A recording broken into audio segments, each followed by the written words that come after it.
ما كنتش هطلع اعمل فيديوهات النهارده علشان شنبي خلاص قرب يخش في بقي، وقلت احلق كده واروق وبعدين ابقى اكمل موضوع الفيديوهات.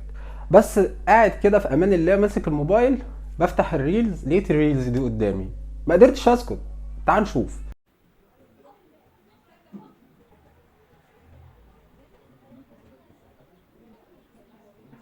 اول حاجه موضوع التسخين، ما ينفعش اول ما تخش الجيم تطلع على المشايه تجري الجري اللي هي كانت بتجريه في الفيديو ده وتطلع تتمرن مقاومه.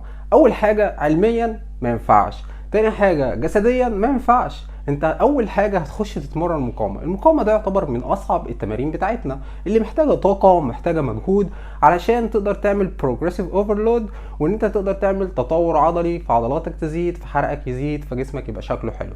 لو ما قدرتش تطبق القاعده دي وحط على المقاومه 20 خط يبقى انت بتضيع وقتك في الجيم. فلما تخش تسخن 10 دقايق جري انت خدت من طاقتك كتير، هتيجي بقى تخشي تتمرني مقاومه مش هتقدري تتمرني، هيكون الطاقه بتاعتك قلت فاوزانك هتقل فمش هتقدري تعملي التطور العضلي ده لو انت اصلا بتعملي تراكن للتمرين بتاعك.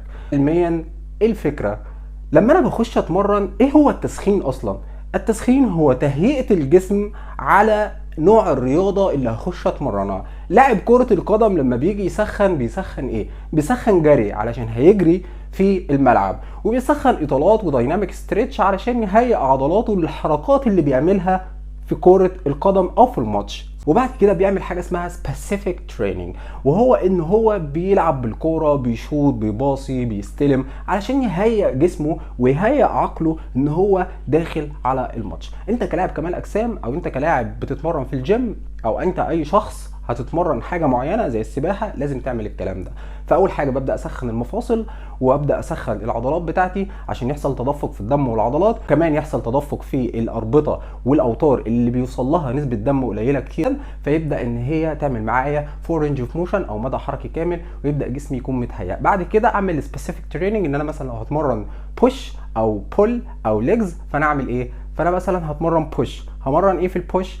تشيست وشولدر وترايسبس. مش اتمرن بالتشيست مثلا بالبار فاضي 20 عده مجموعتين، امسك مثلا بيلاترال ريز برضو مجموعتين، فرونت ريز مجموعتين، خلاص. بس اوعى تسخن دراع، اوعى تسخن دراع قبل التمرين بتاعك عشان الدراع ده هو الشغل بتاعك كله، فما تجهدوش عشان تقدر تتمرن.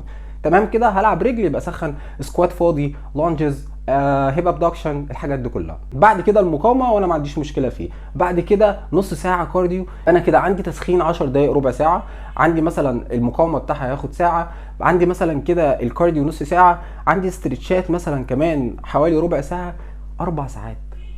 هتتمرن 4 ساعات؟ انهي شخص عاقل هيتمرن كل يوم 4 ساعات او يوم ويوم 4 ساعات؟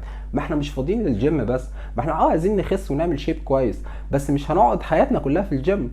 تمرينك كله لا يتجاوز الساعه وربع، والكارديو بعد التمرين ملوش لازمه. انا اتكلمت عنه في سلسله كامله 10 فيديوهات نزلتها، وهقول لك بسرعه كده بلاش كارديو بعد التمرين ليه. الخطا الثالث في الفيديو ان انت لو اتمرنت كارديو بعد التمرين جسمك بيخش في حاجه اسمها تشتيت، بيخش في حاجه اسمها عدم تكيف، بيخش في حاجه اسمها حاجتين مختلفين، انايروبيك وايروبيك.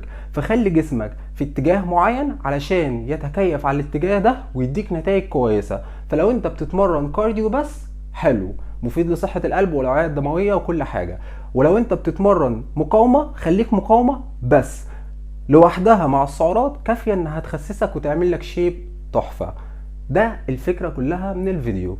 وديت مش واحده مشهوره عشان ما تطلعش تقول لي ان انا بهاجم علشان اتشهر، دي معلومه بننزلها مش عشان المشاهدات، علشان في ناس بتقلد ده ومفكره ان انت طالما مكتوبه تحت اسمك او مكتوب تحت اسمك دكتور وبتقول حاجه في التمرين انت دكتور تغذيه. اتكلم في التغذيه، مالكش دعوه بالتمرين. هتتكلم في التمرين على عيني وراسي، ادرسه او خش شوف بحث علمي بيتكلم عن الموضوع ده، هل اللي انت عملته ده صح ولا غلط؟ لو لقيته صح نزله، لقيته غلط عدله. ايه المشكله؟ كلنا بنغلط. الكلام ده ليك بقى اللي بتشوفني. لو انت مش متاكد من المعلومه خش على PUB Medic وخش على Healthline، الاتنين دول فيهم كل الابحاث الضروريه. او ابعت لي الفيديو او المعلومه وانا هخش اقول لك صح ولا غلط. مش هقول لك ان انا علامه، انا اقل واحد فيكم والله العظيم، انا اقل واحد.